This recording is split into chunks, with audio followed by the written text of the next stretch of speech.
Oke, jadi ini adalah Samsung Galaxy A15 yang kemarin pas Ramadan saya itu beli dua versi Ramadan Package. Yang satu saya berikan kepada subscriber DKID, jadi selamat buat yang menang kemarin. Dan yang satu saya berikan kepada ibu saya.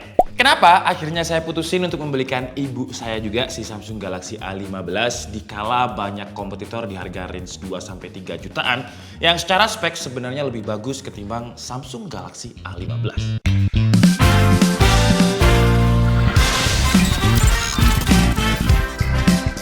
Pertama, jelas harga. Kalau di websitenya Samsung, si Samsung Galaxy A15 ini dibanderol dengan harga 26.999 untuk yang varian 8128. Tapi saya nggak beli di websitenya Samsung sih. Saya ini beli di e-commerce yang versi Ramadan Package. Yang harganya itu saya dapat di kisaran 2799, tapi udah dapat sajadah, ada speaker portable, ada fine gold, terus ada travel adapter 25 watt, sama ada Samsung Care Plus selama 1 tahun. Dan karena kemarin tuh edisi Ramadan, jadi saya pengen ngasih sesuatu lah ke ibu saya karena memang HP-nya beliau udah rusak. Tapi kalau kalian nggak perlu yang versi Ramadan Package karena sekarang Ramadannya juga udah habis, udah pada masuk juga, kalian jangan beli di websitenya Samsung karena lebih mahal. Karena saya lihat di e-commerce ada yang jual dengan varian 8128 ini di harga 2,4 juta. Untuk link pembeliannya seperti biasa nanti akan saya taruh di kolom deskripsi. Lumayan lah, selisih beberapa ratus ribu kita bisa belikan adapternya karena ya tahu sendiri Samsung itu di dalam paket pembeliannya cuma ada HP, kabel, buku panduan, udah. Alasan kedua, kenapa akhirnya saya memutuskan untuk membelikan ibu saya itu Galaxy A15 karena sebelumnya beliau itu pakai Samsung Galaxy A14. Dan ibu saya ini umurnya udah sekitar berapa? 52 tahun yang beliau itu nggak tahu spek, pokoknya tahu HP itu yang ya dipakai enak, nyaman, terus juga nggak ribet. Jadi ganti dari Samsung Galaxy A14 ke A15, beliau nggak perlu adaptasi yang frontal gitu. OS-nya tetap One UI, tapi yang sekarang itu udah versi 6 dengan Android 14. Lebih nyaman, lebih cepat untuk OS-nya dan garansi software update-nya sekarang itu 4 tahun. Itu yang nggak dimiliki sama kompetitor lainnya. UI yang lebih enak dan juga garansi software update yang lebih panjang. Terus juga ada fitur security Samsung Knox. Nah, ini penting buat ibu saya. Karena ibu saya itu ya seperti ibu-ibu pada umumnya, di mana ada berita di grup WhatsApp yang berita hoax, itu beliau kayak langsung percaya, nggak mencari dulu validasinya. Kayak kemarin contohnya beliau tiba-tiba ngomong, wah harus pilih capres tertentu loh ya, harus pilih ini. Terus saya jawab, lah kenapa? Karena capres yang di berita grup WhatsApp beliau itu katanya ini adalah penerusnya Imam Mahdi. Jadi kalau nggak milih beliau itu kafir. Itu kan berita-berita yang sebenarnya hoax. Nah, datanya dari mana? Masa Imam Mahdi kalah kan? Gak mungkin. Kalau kayak gitu aja percaya, apalagi ya undangan-undangan pernikahan atau paket yang isinya itu APK bot Telegram. Dengan adanya Samsung Knox, mau scammer kirim APK apapun, saya nggak masalah. Karena bakal diblokir sama Samsung Knox-nya. Jadi APK tersebut nggak boleh diinstall. Alasan utama yang ketiga jelas adalah kamera. Karena ibu saya juga tipikal ibu-ibu yang lainnya juga, beliau suka foto-foto. Dan kameranya ini masih Samsung banget. Secara resolusi emang nggak kayak kompetitornya yang nawarin 108 megapiksel. Konfigurasi Samsung tetap sama dengan A14 dengan kamera belakang itu 50 megapiksel main. Ada 5 megapiksel ultrawide. Biasanya kan kompetitornya itu yang jualan main kamera 64 atau 108. Tapi Samsung tetap ngasih ultrawide 5 megapiksel dan juga ada 2 megapiksel. Nah ini baru gimmick nih, lensa 2 megapiksel makro. Selfie kameranya 13 megapiksel, nggak 32 megapiksel kayak brand kompetitor, tapi kualitasnya buat ibu saya udah lebih dari cukup. Dia punya 2 settingan, jadi bisa POV lebih lebar dan standar. Jadi kalau mau selfie sama temen-temennya masih banyak ruang. Kualitasnya juga nggak kayak HP 2 jutaan yang terlalu pixelated biasanya. Skin tone masih skin tone kesukaan cewek-cewek yang bikin mukanya itu kayak siap upload dan langsung terlihat cantik tanpa harus make up. HDR kalau di foto ketika preview emang nggak luas ya, tapi ketika udah dipencet dan kita lihat hasilnya di galeri, beda hasilnya. Karena processingnya nggak bisa live dan hasilnya kalau kita lihat di galeri ya bagus, separasi antara gelap dan terangnya juga masih terlihat, HDR juga lebih luas. Untuk main kameranya secara default dia di binding di 12 megapiksel. Sebenarnya kita bisa ganti ke mode 50 megapiksel, tapi ya ibu saya tuh settingan-settingan kayak gini nggak paham. Tuh hasilnya kalau nggak dipindah di PC atau di zoom banget nggak kelihatan beda kok. Untuk hasil main terlihat jauh lebih bagus ketimbang ultrawide-nya, ada perbedaan warna dan detail. Biasa sih HP-HP harga segini yang ada ultrawide emang nggak kayak flagship yang perbedaan main dan juga ultrawide-nya itu biasanya tipis banget. Ini cukup terlihat apalagi kondisinya kalau cahayanya nggak cukup. Kalau di kondisi cahaya yang berlimpah hasilnya oke banget di kelas harganya. Samsung masih bisa mempertahankan karakter kesamsungannya walaupun ini harganya entry level. XDR-nya juga lumayan luas, detail cakep, warnanya juga stabil. Nah, low light-nya yang nggak ada PR karena dia nggak ada ice, jadi buat low light yang tangannya agak tremor harus tahan nafas atau mutu objek itu bener-bener statik biar fokusnya dapat. Tapi percayalah ya, ibu-ibu itu lebih pinter selfie-nya ketimbang Gen Z karena ibu saya itu kalau nggak cahayanya cukup ya nggak akan selfie. Dia bela-belain turun dari lantai 2, kalau misalkan lantai 2 itu lagi low light, dia bakalan turun ke lantai 1 hanya untuk selfie. Pokoknya harus terang, harus terlihat cantik. Oke, jadi ini adalah kualitas video dari Samsung Galaxy A15. Dia cuma bisa mentok itu di resolusi Full HD 30 fps. Tapi 30 fps-nya ini beda dengan smartphone lain yang biasanya harga 2 jutaan yang ya banyak motion blur ataupun stutter. Ya ini memang shaky ya kalau misalkan saya gunakan untuk jalan. Tapi kalau kalian perhatikan area daun, area belakang background saya itu gak terlalu stutter yang sampai patah-patah kelihatan banget gitu. Kalau misalkan saya gunakan untuk kayak gini, tuh. Smoothnya itu masih Samsung banget. Ya kelihatan 30 fps. Masih ada patah-patah dan motion blur, tapi nggak kayak HP lain yang harganya biasanya 2 jutaan. Tuh.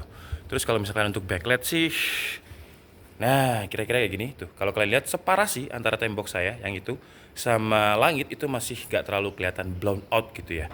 Biasanya kan kalau HP 2 jutaan itu kayak tembok saya sama langit itu langsung jadi satu gitu, blown out karena sama-sama putihnya. Kalau ini masih enggak, detail muka saya juga masih bagus. Terus kalau misalkan saya touch, tuh masih bisa di touch di bagian sini. Tuh, jadi fokusnya ke area background, detail muka tetap masih kelihatan.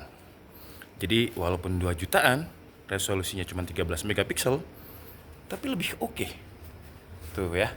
Untuk kamera belakang ultrawide ini kira-kira seperti ini, POV-nya nggak terlalu distorsi ya. Kalau misalkan POV-nya masih jauh kayak gini, tapi kalau digunakan untuk jalan ya masih nggak stabil karena dia nggak ada fitur stabilisasinya, terus juga nggak ada OIS, nggak ada AIS juga. Dan ya kalau digunakan untuk jalan sih kayak gini kira-kira.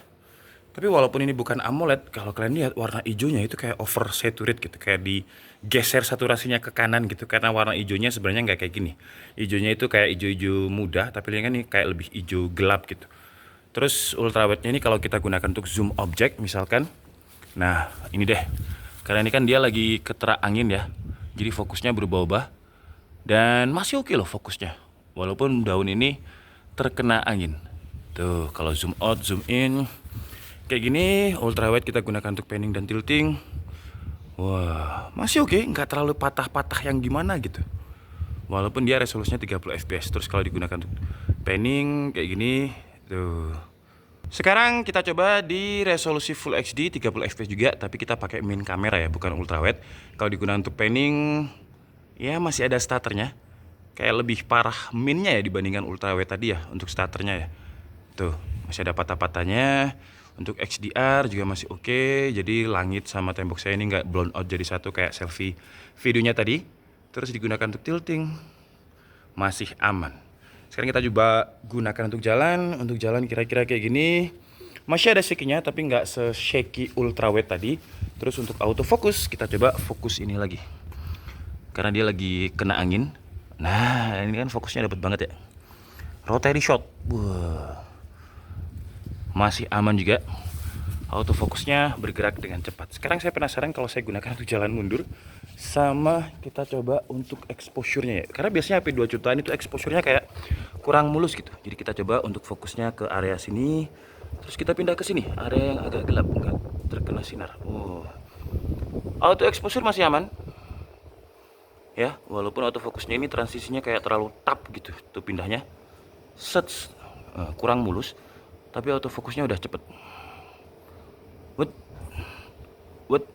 Oke. Alasan utama itu tadi sih kenapa akhirnya saya memutuskan untuk membelikan ibu saya Samsung Galaxy A15. Yang pertama harga, terus ramah dan package, layarnya, terus kamera dan juga One UI serta Samsung Security Knox-nya yang penting banget buat beliau yang memang gaptek. Kalau alasan lainnya ya bonus aja, kayak desain. Ya desainnya ini ciri khas A series, bahkan sekilas dia sama ya kayak A55. Cuma bedanya di A55 itu pakai glass, kalau di A15 dia pakai plastik di bagian back cover dan juga frame-nya. Tapi yang ibu saya suka ketika saya tanya pengalamannya pakai Samsung Galaxy A15 ini, di A15 itu ada fitur yang namanya Key Island. Jadi kalau kita lihat di bagian pinggirannya ini kayak menonjol sedikit keluar. Nah, ini memudahkan ibu saya untuk memencet tombol volume up ataupun tombol powernya. Dan tombolnya pun suaranya juga tuh, suara-suara tactile yang nyaman. Kalau untuk layar juga bukan yang terbaik di kelasnya, tapi cukuplah upgrade dari pendahulunya. Si A14 juga lumayan jauh, sekarang udah pakai Super AMOLED dengan refresh rate 90Hz. Harga segini sebenarnya kalau dibilang dia yang layarnya paling bagus, enggak juga, karena udah ada yang AMOLED 120Hz under display fingerprint. Samsung Super AMOLED 90Hz masih side mounted fingerprint. Tapi ini Samsung bos, kayak beda aja gitu layarnya Samsung. Kualitas warna tuningannya terlihat lebih bagus meskipun ditaruh di harga 2 jutaan. Brightness-nya sampai 800 nits, terus resolusinya ada di Full HD. Kalau yang Samsung Galaxy A14 kan dia masih pakai PLS LCD ya. Dengan harga yang sama, A14 dan A15, ya upgrade dari segi layar jauh. Cuman PR Samsung ke depan menurut saya tetap sih bezel. Karena kalau kalian lihat bezelnya masih berotot, masih berakar, terutama di bagian bawahnya ini ya kayak tebel banget. Bahkan di A55 yang harganya 5 juta menurut saya juga masih tebel. Terus selfie kameranya kompetitornya itu udah banyak yang pakai punch hole, tapi Samsung masih pakai water drop. Ya semoga aja ke depan bakalan diperbaiki lah biar bezelnya lebih tipis. Terus kalau kita ngomongin performa, sebenarnya di kelas harga segini kalau kita carinya performa yang notok jedok, kompetitornya masih banyak yang lebih kenceng ketimbang Samsung.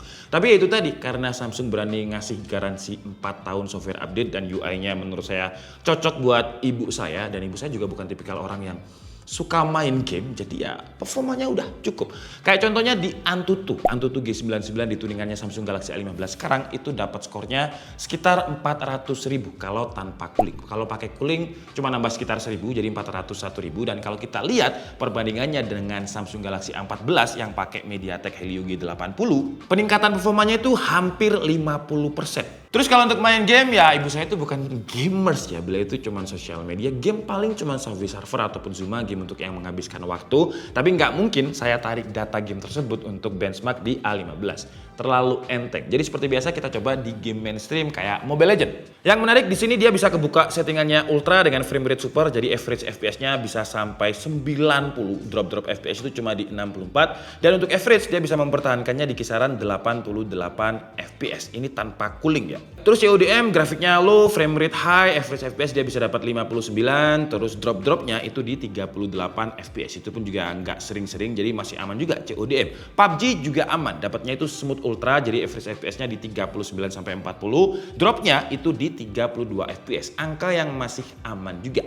Lanjut kita coba di game Genshin Impact dengan grafik lowest 60 FPS-nya aktif, dan average FPS dia masih playable dengan 38 FPS, maksimumnya bisa sampai 50 FPS.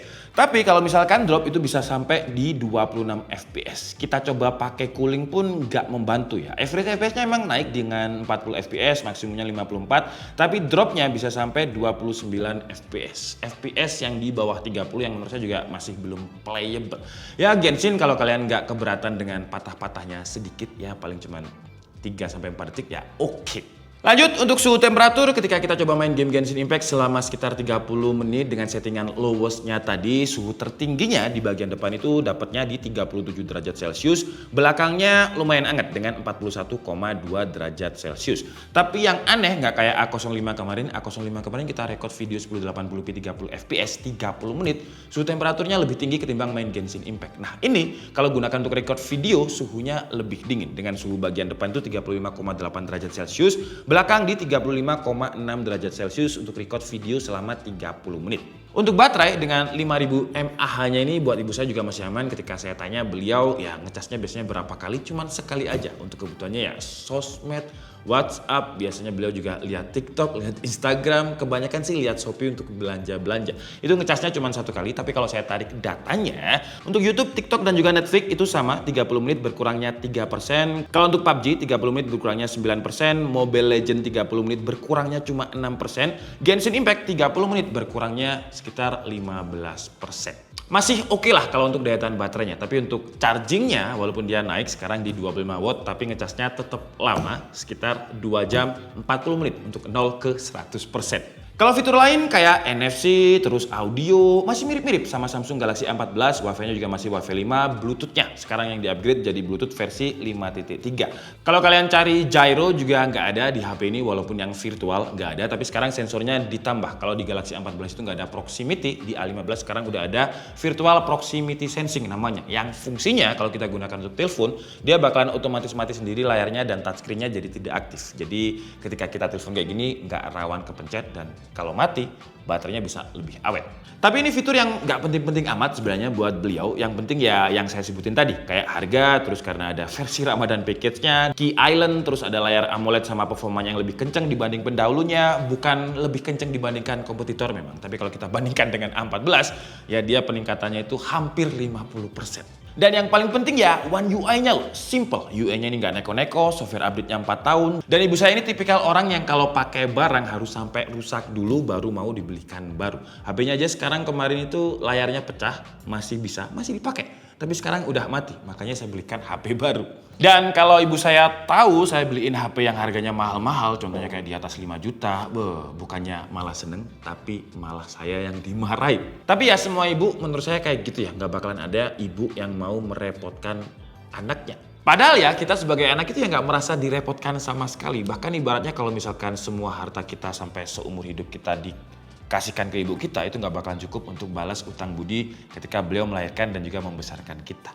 Jadi sebenarnya ya memang terlalu murah buat ibu saya, tapi kalau saya beliin yang mahal malah marah-marah gitu. Memang aneh. Saya Nika Stabudi and see you on the next video. Bye-bye.